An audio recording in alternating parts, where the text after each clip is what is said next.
عن عبد الله بن عمر رضی اللہ عنہما قال رسول اللہ صلی اللہ علیہ وآلہ وسلم بنی الاسلام علی خمس شہادت ان لا الہ الا اللہ وان محمد رسول اللہ واقام الصلاۃ وایتاء الزکاۃ وصوم رمضان وحج بیت اللہ۔ یہ حدیث بڑی مشہور حدیث ہے، بخاری اور مسلم کے اندر آئی ہے۔ فرق یہ ہے کہ صحیح بخاری کے اندر وصوم رمضان و حج بیت اللہ کی جگہ پر وحج بیت اللہ و صوم رمضان ہے، اور مسلم کے اندر ایسے ہی ہے جیسے میں نے پڑھی ہے، وصوم رمضان و حج بیت اللہ۔ یہ حدیث ایک بنیادی ہے، اس میں بنیادی تعلیم دی گئی ہے کہ اسلام کی بنیاد 5 رکنوں پر قائم کر دی گئی ہے۔ یہ اسلام کے اہم 5 رکن اس کے اندر بیان کر دیے گئے ہیں کہ جن کے بغیر چارہ نہیں ہے کسی بھی مسلمان کے لیے۔ یہ اسلام کے بنیادی رکن ہیں، ان کو ارکان اسلام کہا جاتا ہے عربی کے اندر۔ جس طرح ایمان کے رکن ہیں 6، اسی طرح اسلام کے رکن ہیں 5۔ آج ہماری عمر کافی ہو جاتی ہے، کوئی 60-70 سال تک پہنچ جاتی ہے، لیکن اگر سوال کیا جائے کہ ایمان کے کتنے رکن ہیں تو خاموشی ہوتی ہے، اسلام کے کتنے رکن ہیں تو کوئی جواب نہیں ہوتا۔ ہم بچپن سے ہی ان کو یاد نہیں کرتے اور سمجھتے نہیں ہیں، حالانکہ یہ 11 امور بہت ضروری ہیں کہ ہم ان کو ہر وقت ذہن نشین رکھیں، ذہن میں رکھیں۔ اسلام کے رکن 5 ہیں جن کا تعلق یہ عملیات کے ساتھ ہے۔ سب سے پہلے توحید و رسالت کی گواہی دینا، جسے ہم کلمہ شہادت کہتے ہیں، اشہد ان لا الہ الا اللہ وان محمد رسول اللہ۔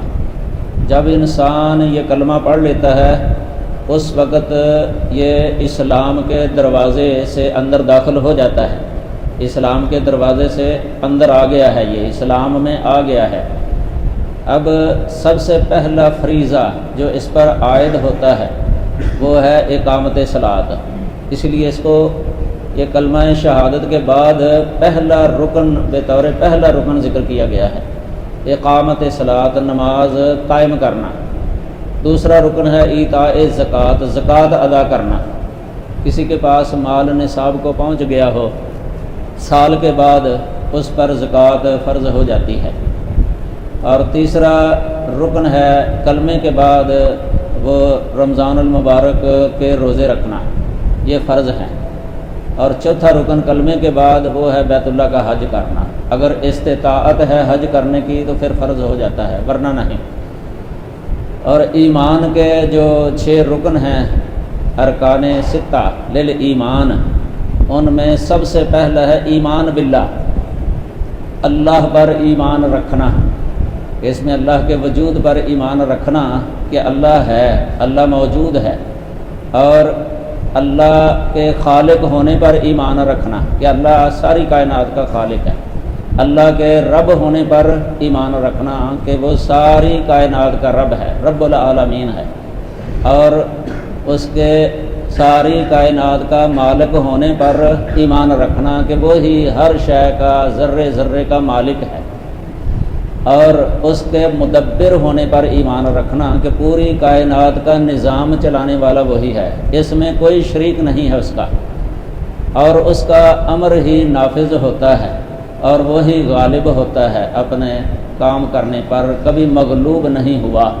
یہ سب اس میں آ جاتا ہے۔ اور اس کے بعد ایک اہم شے وہ یہ ہے کہ اسی کے معبود ہونے پر ایمان رکھنا کہ وہی عبادت کے لائق ہے، اس کا عبادت کے اندر بھی کوئی شریک نہیں ہے۔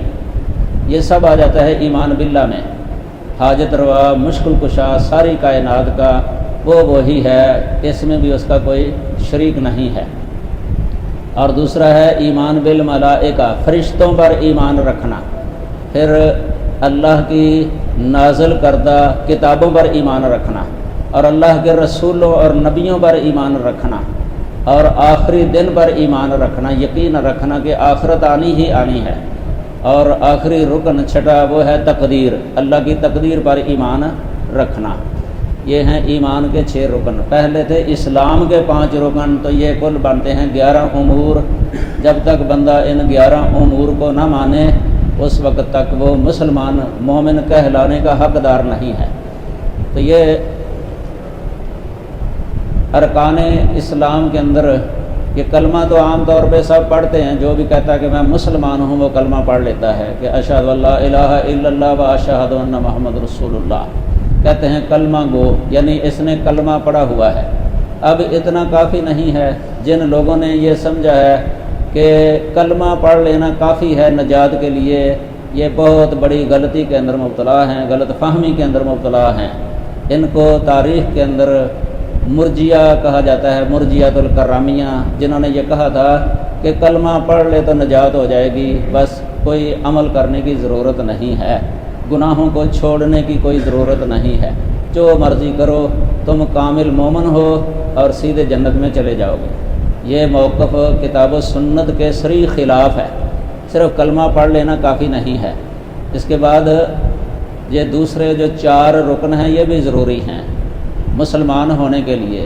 ان میں سب سے پہلا اقامت صلاۃ ہے۔ یہ یاد رکھیں، ایک ہوتا ہے اقامت صلاۃ، نماز قائم کرنا، ایک ہوتا ہے نماز پڑھنا۔ ان دونوں میں بڑا فرق ہے۔ نماز پڑھنے میں یہ آ جاتا ہے کہ جس طرح اس نے پڑھ لی ہے نا، بس پڑھ لی ہے۔ اگر بغیر وضو کے بھی کوئی نماز پڑھ لے تو کہے گا کہ اس نے نماز پڑھ لی ہے۔ اگر کوئی غلط طریقے سے نماز پڑھ لے کہا جاتا ہے نماز پڑھ لی ہے اس نے۔ اس کو کہتے ہیں لغوی نماز، لغوی نماز۔ یہ شرعی نماز نہیں ہے۔ شرعی نماز ہوتی ہے اقامت صلاۃ۔ اللہ تعالیٰ نے قرآن مجید کے اندر ہمیں شرعی نماز پڑھنے کا حکم دیا ہے، اقیموا الصلاۃ، نماز قائم کیا کرو۔ قرآن مجید کے اندر اکثر یہ لفظ آیا ہے اقامت صلاۃ کا، تو اس کا مطلب یہ ہوتا ہے کہ اچھی طرح نماز پڑھنا، کامل نماز، ٹھہر ٹھہر کے نماز پڑھنا، اس کے ارکان اور تعدیل ان کے اندر، طمانینہ، اطمینان کے ساتھ، تسلی کے ساتھ نماز پڑھنا، یہ ہے اقامت صلاۃ۔ پھر وقت پر نماز پڑھنا، یہ بھی ہے اقامت صلاۃ۔ جتنی فضیلت آتی ہے نا نماز کی قرآن اور حدیث کے اندر، وہ سب اقامت صلاۃ پر ہی مرتب ہوتی ہے۔ اگر کوئی بندہ لغوی نماز پڑھ لیتا ہے نا، اس کے بارے میں رسول اللہ صلی اللہ علیہ وسلم نے ایسے ہی فرمایا کہ فَإِنَّكَ لَمْ تُصَلِّ، کہ تو نے نماز پڑھی نہیں، حالانکہ اس نے پڑھی ہوتی ہے، تو آپ فرماتے ہیں کہ نہیں پڑھی نہیں۔ ایک عرابی نے اسی طرح نماز پڑھی تھی جلدی جلدی، تو جاتے وقت سلام کہا، آپ نے فرمایا ارجع فصلی فإنک لم تصلی، کہ واپس آ پھر نماز پڑھ، کیونکہ تو نے نماز نہیں پڑھی۔ اس نے پھر اسی طرح ہی پڑھ لی۔ پھر آپ نے فرمایا ارجع فصلی فإنک لم تصلی، پھر اسی طرح ہی پڑھ لی۔ آپ نے پھر فرمایا کہ تو نے نماز پڑھی ہی نہیں، پھر پڑھ۔ اس نے کہا اللہ کے رسول علمنیھا، آپ مجھے نماز کا طریقہ سکھا دیجئے، مجھے تو ایسے ہی پڑھنی آتی ہے۔ آپ نے اس کو ٹھہر ٹھہر کے نماز پڑھنے کا طریقہ بتایا تھا۔ جو کام اس نے چھوڑے تھے آپ نے سارے ذکر کیے ہیں۔ تو اس میں خاص کر کے جو ہے نا اطمینان کے ساتھ رکوع کرنا، اطمینان کے ساتھ سجدہ کرنا، اطمینان کے ساتھ قومہ، جسے ہم قومہ کہتے ہیں، رکوع کے بعد جو ہم کھڑے ہوتے ہیں، اور اطمینان کے ساتھ جلسہ جو 2 سجدوں کے درمیان میں ہم بیٹھتے ہیں، یہ اطمینان کے ساتھ تسلی کے ساتھ کرنے کا حکم دیا تھا۔ اکثر لوگ ان چیزوں کا خیال نہیں رکھتے۔ کچھ لوگ تو ایسے بھی ہیں ہمارے ملک کے اندر جنہوں نے یہ قومہ اور جلسہ ویسے ہی چھوڑ دیا ہے۔ اطمینان کے ساتھ کرنا تو بعد کی بات ہے، انہوں نے ویسے ہی قومہ ترک کر دیا ہے، قومہ کرتے ہی نہیں اور جلسہ کرتے ہی نہیں ہے، بیٹھتے ہی نہیں ہے 2 سیدوں کے درمیان۔ ایسی نماز نہیں ہوتی۔ اگر کوئی کرتا ہے لیکن اطمینان نہ کرے تو پھر بھی اسی طرح حکم ہے۔ دیکھیں کئی لوگ رکوع اور سجدہ کچھ لمبا کر لیتے ہیں، لیکن قومہ اور جلسہ بالکل چھوٹا کر لیتے ہیں، یہ بھی صحیح نہیں ہے۔ رسول اللہ صلی اللہ علیہ وسلم کے بارے میں بخاری مسلم کی روایت ہے کہ آپ کا رکوع اور سجود اور آپ کا اعتدال، رکوع سے مراد وہی ہے جو ہم رکوع کرتے ہیں، سجود سے مراد سجدہ، اور اعتدال سے مراد رکوع کے بعد جو ہم کھڑا ہوتے ہیں نا، قوما جس کو کہتے ہیں یہ، اور دو سجدوں کے درمیان جلوس بیٹھنا قعدہ، بخاری کے اندر لفظ ہے کا سوا قریبا من السوا، یعنی تقریباً برابر برابر ہوتے تھے، یعنی چاروں برابر ہوتے تھے۔ اس سے پتہ چلتا ہے کہ آپ جتنا رکوع کے اندر پڑھتے نا اتنا ہی قوما اور جلسے کے اندر پڑھتے تھے، جتنا سجدے کے اندر پڑھا گیا ہے اتنا ہی رکوع جو قوما اور جلسہ کے اندر ہے، یعنی یہ برابر آپ کیا کرتے تھے۔ یہ ہوتی ہے تسلی والی نماز، ٹھہر کے۔ ظہر کی نماز کے بارے میں نبی صلی اللہ علیہ وسلم کے بارے میں آتا ہے، بخاری کے اندر حدیثیں موجود ہیں کہ آپ لمبی نماز پڑھاتے تھے، ظہر کی لمبی نماز، جس طرح فجر کی نماز ہوتی ہے نا، تو یہ افضل ہے، لیکن آج اس پر عمل ہی نہیں ہے۔ اگر کوئی امام ٹھہر کے نماز پڑھائے تو بعض مقتدی جو ہے نا دل میں گڑتے ہیں کہ اتنی لمبی نماز کیوں پڑھا دی ہے، حالانکہ نماز ایک ایسی عبادت ہے، رسول اللہ صلی اللہ علیہ وسلم نے فرمایا جعلت قرۃ عینی فی الصلاۃ، کہ میری آنکھوں کی ٹھنڈک نماز کے اندر ہی کر رکھ دی گئی ہے، کہ اللہ تعالیٰ نے میری آنکھوں کی ٹھنڈک بنایا ہے نماز۔ جو وقت بندے کا نماز کے اندر لگتا ہے نا، یہ سب سے افضل وقت ہے بندے کا، سب سے بہتر وقت ہے یہ جو نماز کے اندر لگ جائے بندے کا۔ اس لیے یہ عادت ڈالنی چاہیے ہمیں ٹھہر کے نماز پڑھنے کی، ٹھہر کے نماز پڑھنے کی۔ یہ بچپن سے ہی جو عادت بن جاتی ہے نا تیز نماز پڑھنے کی، یہ عادت جاتی نہیں ہے، بوڑھے ہو جاتے ہیں تو پھر بھی یہ عادت نہیں جاتی۔ اس لیے ہمیں عادت ڈالنی چاہیے قصداً ارادتاً کہ ہم نماز ٹھہر کے پڑھا کریں۔ یہ نماز جس کی درست نکل آئی نا، حدیث میں آیا فمن صلح صلاتہ صلح عملہ اول ما یحاسب بہ العبد یوم القیامۃ الصلاۃ، سب سے پہلے نماز کے بارے میں حساب لیا جائے گا قیامت کے دن، احتساب محاسبہ نماز کے بارے میں ہوگا، حقوق اللہ کے بارے میں۔ جس کی نماز درست نکل آئی اس کے دوسرے عمل بھی درست نکل آئیں گے۔ ومن فسدت صلاتہ فسد عملہ، جس کی نماز فاسد نکل آئی نا غلط، اس کے دوسرے عمل بھی فاسد ہی ہوں گے۔ نماز جس نے اپنی صحیح کر لی بالکل ٹھیک، وہ بندہ اپنے آپ کو درست کر لیتا ہے، اللہ اس کو توفیق دے دیتا ہے۔ لیکن نماز اگر درست نہ ہوئی تو اس کو دوسرے عملوں کے اندر بھی توفیق نہیں ملتی۔ اس لیے ہمیں سوچنا چاہیے کہ کہیں ہماری نمازیں ضائع نہ ہوں، اللہ تعالی ہمیں محفوظ فرمائے اور صحیح طریقے سے نماز پڑھنے کی توفیق عطا فرمائے۔ باقی یہ سوالات کے بارے میں ہمارے ساتھی محترم قاری حافظ اکرم صاحب وہ سوالات کے بارے میں ہمیں کہہ رہے تھے کہ مجلس جو ہے نا یہ سوالات کی ہوگی، تو آپ یاد رکھیں کہ سوال وہ کرنا چاہیے جس کی ضرورت ہے، بلا ضرورت سوال نہیں کرنا چاہیے۔ جس کی ضرورت ہے نا وہ سوال کرنے میں کوئی حرج نہیں ہے۔ اللہ تعالیٰ نے صحابہ کرام کو بھی روک دیا تھا کہ وہ نبی کریم صلی اللہ علیہ وسلم سے ایسے سوالات کریں جن کی ضرورت نہیں ہے، لا تسألوا عن اشیاء ان تبد لکم تسؤکم۔ تو یہ صحابہ کرام سوال نہیں کرتے تھے اکثر کثرت کے ساتھ نبی صلی اللہ علیہ وسلم سے، بس پسند کرتے تھے کہ اگر کوئی باہر سے آ جائے دیہاتی، وہ نبی صلی اللہ علیہ وسلم سے کوئی سوالات کر لے تو ہم ان کے جوابات سن لیں۔ تو سوال کرنے میں حرج نہیں ہے، لیکن ضرورت والا سوال جو ہے نا وہ کر لیا جائے تو کوئی حرج نہیں ہے۔ اور یہ بھی کوئی ضروری نہیں ہے کہ جس سے جو بھی سوال کیا جائے وہ اس کا جواب دے سکے۔ بس اوقات بڑے آئمہ وہ بھی جواب نہیں دیتے تھے، کہہ دیتے تھے لا ادری، کہ مجھے پتہ نہیں ہے۔ عبداللہ بن مسعود رضی اللہ تعالیٰ عنہ نے فرمایا ہے یہ آدمی جو کہہ دیتا ہے نا لا ادری، یہ بھی علم ہے۔ کتاب العلم کے اندر اور کتاب التفسیر کے اندر بخاری کے اندر ہے یہ کہ کسی آدمی کا یہ کہنا کہ میں نہیں جانتا، اگر وہ نہیں جانتا تو یہ بھی علم ہے۔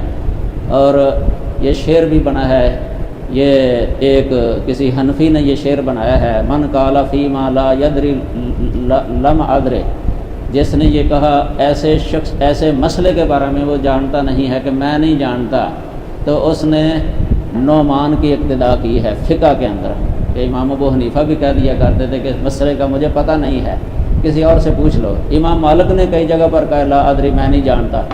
ایک روایت ایسی بھی آئی ہے کہ 40 مسئلے پوچھے گئے تھے امام مالک سے، انہوں نے کہا کہ لا ادری میں نہیں جانتا۔ پوچھنے والے نے کہا کہ میں نے تو سنا تھا آپ بہت بڑے عالم ہیں، تو ادھر آپ 40 مسئلوں کے اندر کہہ رہے ہیں لا ادری۔ تو امام مالک نے کہا جا تو مدینہ کی گلیوں کے اندر اعلان کر دے کہ امام مالک یہ 40 مسئلے نہیں جانتے، مجھے کوئی پرواہ نہیں ہے۔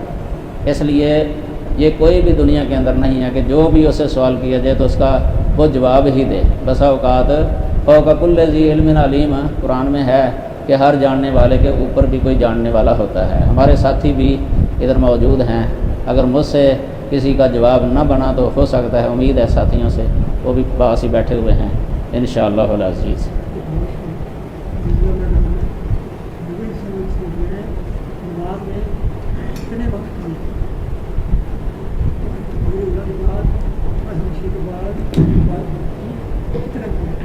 وقفہ نماز کے اندر رسول نے کتنے وقف کیے ہیں؟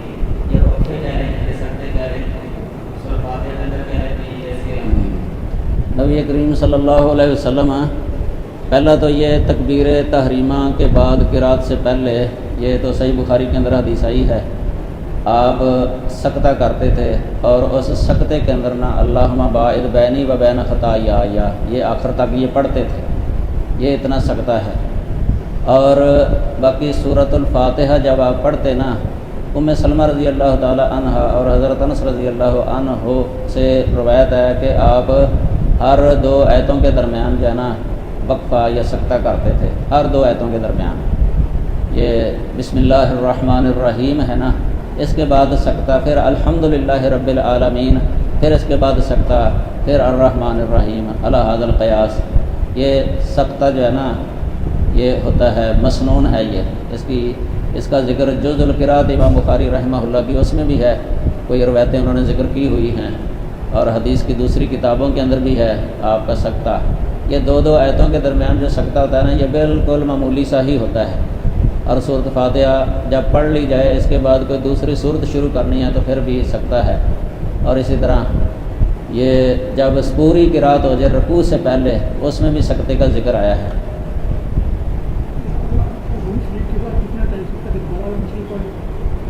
پوری صورت فاتحہ جو ہے نا، اس کے لیے وقفہ دینا یا کوئی بندہ پوری صورت فاتحہ پڑھ لے، یہ ویسے کسی حدیث کے اندر جو ہے نا آیا نہیں ہے۔ شیخ ناصر الدین البانی رحمہ اللہ نے صفت صلاۃ النبی کے اندر لکھا ہوا ہے کہ میں نے کوئی ایسی حدیث دیکھی نہیں ہے جس کے اندر اتنا لمبا وقفہ نبی صلی اللہ علیہ وسلم دیتے ہوں، لیکن سعودیہ کے اندر اس پر عمل رہا ہے ویسے ان کے اندر یہ، لیکن صریح روایت اس کی نہیں ہے۔ اصل میں سعودیہ کے علماء ان کا یہ اجتہاد ہے، وہ یہ ہے کہ یہ دو دلیلوں کے درمیان تطبیق دینے کی کوشش کرتے ہیں۔ ایک دلیل یہ ہے اذا قرئ القرآن فاستمعوا له وانصتوا لعلکم ترحمون، اس میں وہ یہ کہتے ہیں کہ قرات کی حالت میں انصات کا حکم ہے، خاموشی کا۔ اور دوسری طرف یہ حدیثیں آتی ہیں کہ لا صلاۃ لمن لم یقرأ بفاتحۃ الکتاب، کہ جو سورۃ فاتحہ نہ پڑھے اس کی نماز نہیں ہے۔ انہوں نے یہ سمجھا ہے کہ اگر امام کی قرات کے دوران یہ سورۃ فاتحہ پڑھے گا نا مقتدی، تو یہ اس آیت کی مخالفت ہوگی، اس لیے انہوں نے یہ سوچا کہ چلو دونوں پر عمل ہو جائے کہ اس وقت سورۃ فاتحہ پڑھ لی جائے امام کے پیچھے جب امام سکتہ کرے، اور آخر میں لمبا سکتہ اس لیے وہ کرتے ہیں تاکہ مقتدی پیچھے سورۃ فاتحہ پڑھ لیں۔ یہ ان کا اجتہاد ہے، لیکن حقیقت میں ان دونوں دلیلوں کے درمیان کوئی تعارض نہیں ہے، کوئی ٹکراؤ نہیں ہے اور کوئی مخالفت نہیں ہے، کیونکہ سورۃ فاتحہ جب امام کے پیچھے پڑھتے ہیں نا ہم، تو یہ پڑھتے ہیں سری اگر کوئی پڑھتا ہے امام کے پیچھے تو قرآن مجید کے اس حکم انصتوا لہ کے خلاف نہیں ہے یہ، کیونکہ پڑھنے والا منصت بھی ہے یعنی خاموش بھی ہے اور پڑھ بھی رہا ہے، دونوں پر ہی عمل ہو جاتا ہے۔ اس کی ابھی دلیل آپ نے جو پہلے میں نے حدیث بیان کیا کہ رسول اللہ صلی اللہ علیہ وسلم سکتے کی حالت میں اللہم باعد بینی پڑھ لیا کرتے تھے، اللہ کے دیکھو وہاں سکوت بھی ہے اور پڑھنا بھی ہے، دونوں جمع ہو سکتے ہیں۔ یہ سری پڑھ لینا بندہ تو سکوت بھی رہتا ہے اور پڑھا بھی جاتا ہے، دونوں چیزیں جمع ہو سکتی ہیں۔ ابو ہریرہ رضی اللہ تعالیٰ عنہ نے سوال ہی کیا تھا کہ اللہ کے رسول یہ جو آپ سکوت اختیار کرتے ہیں تکبیر تحریمہ کے بعد قرات سے پہلے، اس سکوت کے اندر آپ کیا کہتے ہیں؟ تو پتہ چلا کہ سکوت کی حالت میں کچھ بندہ پڑھ سکتا ہے، سری پڑھ لے تو وہ انصات کے خلاف نہیں ہوتا۔ یہ زیادہ صحیح بات ہے اس کی بنسبت کہ ہم حدیث اور قرآن کی آیت میں تعارض نکالیں اور پھر سورۃ فاتحہ کے بارے میں کہیں کہ یہ امام کے پیچھے اس کے پڑھنے کی حالت میں ہم نہیں پڑھ سکتے، یہ موقف جو ہے نا مرجوح ہے، راجح نہیں ہے۔ اس لیے سنن نبی داؤد کے اندر مقہول تابعی کا قول لکھا ہوا ہے اقرا خلف الامام معہ او قبلہ او بعدہ ولا تترکھا بحال، کہ تو سورۃ فاتحہ پڑھ اپنے امام کے پیچھے، اس کے ساتھ پڑھ یا اس سے پہلے پڑھ یا اس کے بعد پڑھ، ولا تترکھا بحال، کسی حالت میں اس کو ترک نہ کر۔ بلکہ بعض حدیثوں سے پتہ چلتا ہے کہ امام کے ساتھ بھی بندہ پڑھ سکتا ہے، جس طرح ایک حدیث آتی ہے، آپ نے فرمایا کہ لا تقرؤوا اذا جہرت الا بام القرآن، کہ جب میں جہرن پڑھ رہا ہوں اس وقت فاتحہ ہی پڑھا کرو۔ دیکھو نا، میرے جہرن پڑھنے کی حالت میں صرف سورۃ فاتحہ پڑھا کرو۔ اس سے واضح پتہ چل رہا ہے کہ بندہ پڑھ سکتا ہے ساتھ بھی، یہ جائز ہے، اس میں کوئی حرج نہیں۔ اہل حدیث علماء کا یہی موقف ہے کہ ساتھ پڑھنا بھی جائز ہے۔ مثلا اگر ایک امام سجدہ کرتا ہی نہیں ہے تو اب کیا مقتدی سورۃ فاتحہ نہ پڑھے اس کے پیچھے، پھر بھی پڑھے اس کے ساتھ پڑھ رہے تو کوئی حرج نہیں ہے، کیونکہ وہ سری پڑھتا ہے۔ سری پڑھنا جو ہے نا، یہ قرآن کے خلاف نہیں ہے۔ اللہ تعالی ہمیں عمل کی توفیق عطا فرمائے۔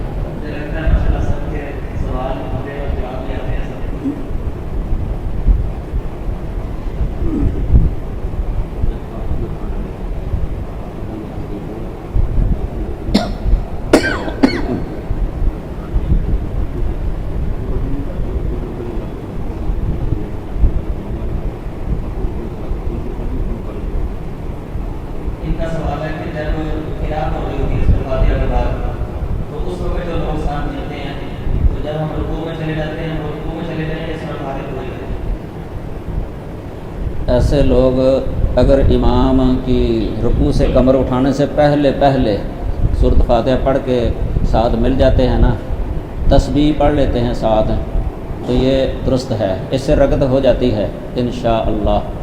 صحیح ابن خزیمہ کے اندر امام ابن خزیمہ نے اس طرح کا ایک باب بھی قائم کیا ہے کہ امام کی کمر اٹھانے سے پہلے جو سورۃ فاتحہ پوری کر کے ساتھ مل جاتے ہیں نا، اور کچھ پڑھ لیتے ہیں امام کے پیچھے سبحان ربی العظیم، تو اس سے ان کی رکعت ہو جاتی ہے انشاءاللہ۔ اگر اس کو یہ ہو کہ پورا امام رکوع کر کے اٹھ آئے گا نا، تو پھر میں رکوع میں جاؤں گا، یہ غلط ہے، پھر صحیح نہیں ہے۔ امام احمد بن حنبل کا بھی موقف یہ ہے کہ کم از کم ایک تسبیح اگر پالی ہونا امام کے ساتھ اس نے رکوع کے اندر، تو رکوع ہو جاتا ہے۔ ایک سبحان ربی العظیم یعنی ٹھہر کے پڑھی ہے اس نے اطمینان کے ساتھ، کم از کم ایک بار۔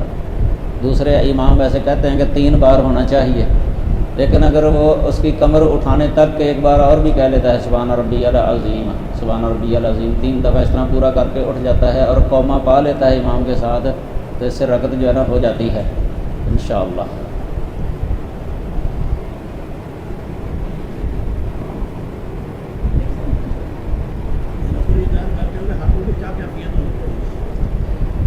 رفع الیدین کرتے وقت ہاتھوں کی کیفیت یہ ہونی چاہیے کہ ان کا رخ جو ہے نا ہتھیلی کا قبلے کی طرف ہو جائے، یہ ہے اصل طریقہ۔ اس طرح کچھ لوگ اس طرح بھی کرتے ہیں کہ اپنا انگوٹھا جو ہے نا وہ کانوں کے ساتھ لگا لیتے ہیں، یہ کسی حدیث کے اندر نہیں آیا، پورا ذخیرہ حدیث کے اندر کوئی ایک بھی حدیث نہیں ہے۔ مولانا عبداللہ لکھنوی حنفی انہوں نے یہ لکھا ہے اپنی عام کتابوں کے اندر، شرح بقایا کے حاشیے میں بھی ہے کہ میں نے کوئی بھی حدیث نہیں دیکھی جس کے اندر یہ انگوٹھا کان کے ساتھ لگانے کا ذکر ہو۔ یہ صحیح بخاری، مسلم اور ترمذی، ابو داؤد، نسائی، ابن ماجہ وغیرہ، ان میں بھی جو حدیثیں آئی ہیں نا، معروف ہیں یہ حدیثیں، اہل علم جانتے ہی ہیں۔ 2 طرح کی ہیں، ایک حدیث جو بخاری کے اندر ہے، کندھوں کے برابر ہاتھ اٹھانا اس طرح، یہ کندھوں کے بالمقابل، اور دوسرا کانوں کی لو تک اس طرح، یہ کانوں سے اونچے کرنا جو ہے نا یہ ثابت نہیں ہے، اور انگوٹھے کو کانوں کے ساتھ لگانا، مس کرنا، یہ بھی ثابت نہیں ہے۔ لیکن اکثر عوام جو ہے نا، یہ اہل تقلید میں سے وہ ایسے ہی کرتے ہیں کہ انگوٹھے کانوں کے ساتھ لگا لیتے ہیں، یہ ثابت نہیں ہے کسی بھی حدیث کے اندر۔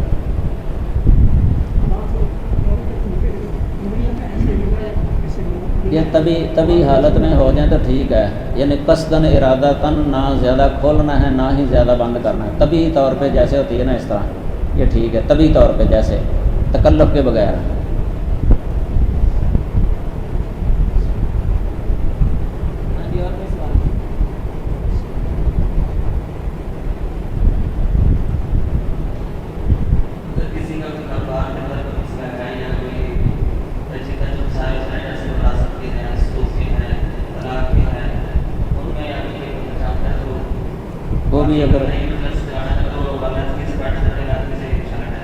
وہ بھی اگر ضرورت ہے تو پھر اگر ضرورت پیش آئی ہے۔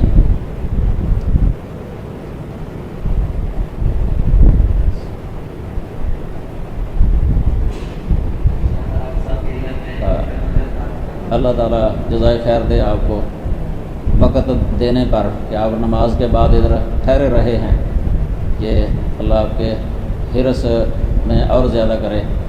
ولا وزادکم اللہ حرصا وتعودوا، اور اللہ ہمیں کتاب و سنت کے مطابق عقیدہ رکھنے اور عمل کرنے کی توفیق عطا فرمائے۔ اگر کوئی غلطی ہوگی ہو تو اللہ سے ہم معافی مانگتے ہیں، اللہ ہماری اصلاح کرے۔